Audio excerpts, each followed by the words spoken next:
जय श्री राम, जय गोमाता, जय सनातन। आज यही शुभ संध्या राष्ट्र हिंदू परिषद ओडिशा संगठन तरफ भुवनेश्वर सहर में संगठन राज्य कमिटी तरफ आज जो सांबादिक सम्मेलन आयोजन करा आज आसी उपस्थित होता समस्त भुवनेश्वर सहर समस्त सांबादिक बंधु मानू आपण मानू अशेष अशेष धन्यवाद। तत्सहित आपण मानू साधुवाद जनाया सहित आज सांबादिक सम्मेलन में आपण मानू स्वागत करुचु।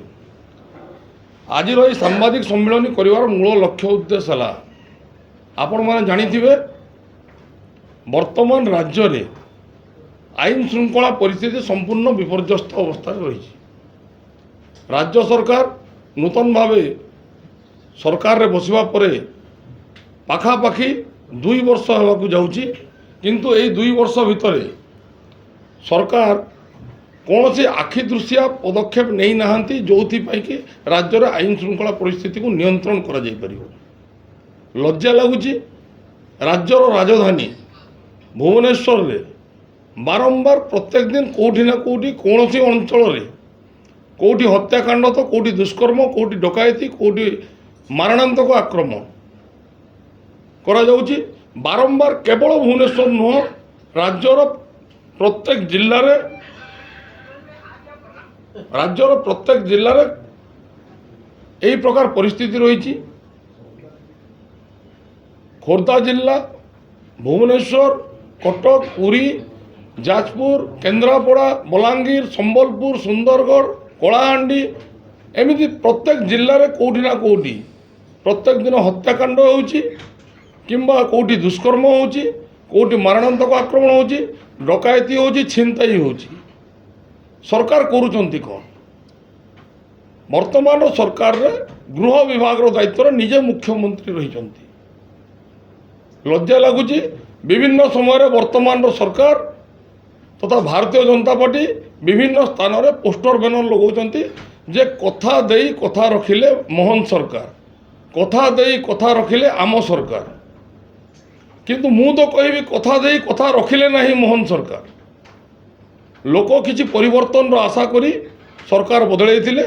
विगत दिन 24 वर्षर सरकार उपर अतिष्ठ होई वर्तमान सरकार को लोक बाछिकी आनीथिले। लोकों मन में गोटे चिंता थिला, गोटे आशा थिला, गोटे भरसा थिला जे वर्तमान सरकार राज्यर विकासमूलक कार्य उन्नतिर कार्य तथा राज्यर अपराधिक मामला रे नियंत्रण रखिपारे। किंतु विगत 2 वर्ष भितर जो सब घटना राज्य घटी जाइए से सब घटना को अनुध्यान कले जना पड़ी वर्तमान सरकार अपराध को बिल्कुल कौन सी मात्रा रे मध्य नियंत्रण करि नाहंती। आपण जानिथिबे सरकार रे बसिबा परे वर्तमान सरकार यही विगत 4-5 मास भितर घटना देखंतु विभिन्न जिल्ला दुष्कर्म होउची। विगत दिन में अनुगुल जिले में होता, ढेंकानाल जिले में होता, केन्दुझर जिले में होता, गंजाम जिले में होता दुष्कर्म। एवं किछि दिन तले आप देखिथिबे केन्द्रापड़ा राजनगर अंचल में गोटे 7म श्रेणी छात्री को शिक्षक नाम नरराक्षस मैंने दुष्कर्म कले। अत्यंत लज्जाजनक घटना कहबी।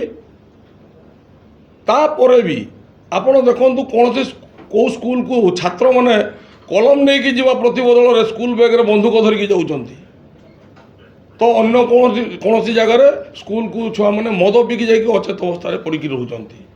तो कौ प्रकार आईन व्यवस्था राज्य रे ये राज्य रे कौ प्रकार आईन व्यवस्था राज्यर शिक्षा व्यवस्था कौन? पिला माने एठी पाठ पढ़ा को डरिले, पिला माने स्कूल जीवा को डरिले। तो आईन श्रृंखलार संपूर्ण रूपे धजिया उड़े दी वर्तमान सरकार बोली मु कहबी। तत्सहित मुझे आउ गोटे जिन कहवाक चाहिए जे केवल ये दुष्कर्म किंबा शिक्षा व्यवस्था उपर मु प्रश्न उठाऊ ना। मुझे कहवाक चाहूँगी जे वर्तमान सरकार समय रे आपण देखंतु प्रत्येक दिन कौन सी जिले में कौन सी जिले में हत्याकांड होउची। हत्याकांड अपराधी को तुरंत गिरफ्त करा जाउची, किंतु हत्याकांड उपर सरकार नियंत्रण करि पारु नाहंती। द्वितीयतः कहवाक चाहिए जे राज्यर राजधानी भुवनेश्वर रे बहु मात्रा रे अपराधिक मामला वृद्धि पाउछि। कहीं वृद्धि पाउछि? राजधानी गोटे शांतिप्रिय जगह थिला। आपण जानिथिबे जगन्नाथ माटी, एई माटी रे गोटे ओडिशा राज्य संपूर्ण रूप गोटे शांतिपूर्ण राज्य थिला। एई राज्य रे एपरि अपराधिक कार्यकलाप वृद्धि हेबार कारण कौन? आमे बारंबार कहूँ सरकार को आपण निशा कारबार प्रति कठोर कार्यानुष्ठान नियंतु, निशा कारबार को संपूर्ण रूपे राज्य बंद करंतु। किंतु सरकार निशा कारबार को बंद करने प्रति बदल में आहरी नूतन रूप से विदेशी मद दुकान संख्या वृद्धि कर लगी। आजिकल तो आहरी गोटे नूतन जिनस शुणा मिलला जे मद काच बोतल न आसिक टेट्रा पैक आसो, जूस भाया आसो, लोक पीबार आहरी मैंने सुविधा हे। तो सरकार को आम बारंबार दाबी उपस्थापन करुचु जे आपण राज्य में केवल मद नुह जेकोसी प्रकार निशा द्रव्य को संपूर्ण रूपे बंद करंतु। से ब्राउन सुगर हो, मद हो, कफ सिरप हो किंबा कौन निशा भटिका हो ताकू संपूर्ण रूपे बंद करंतु। किंतु सरकार ता उपरे ध्यान देउना। द्वितीय तो कहबी एति हत्याकांड वर्तमान परिस्थिति रे आपण माने देखिथिबे राज्य रे हेई जाईछि। जेमिति कि आपणकर पुरी रे गोटे हत्याकांड घटिथिला। सामान्य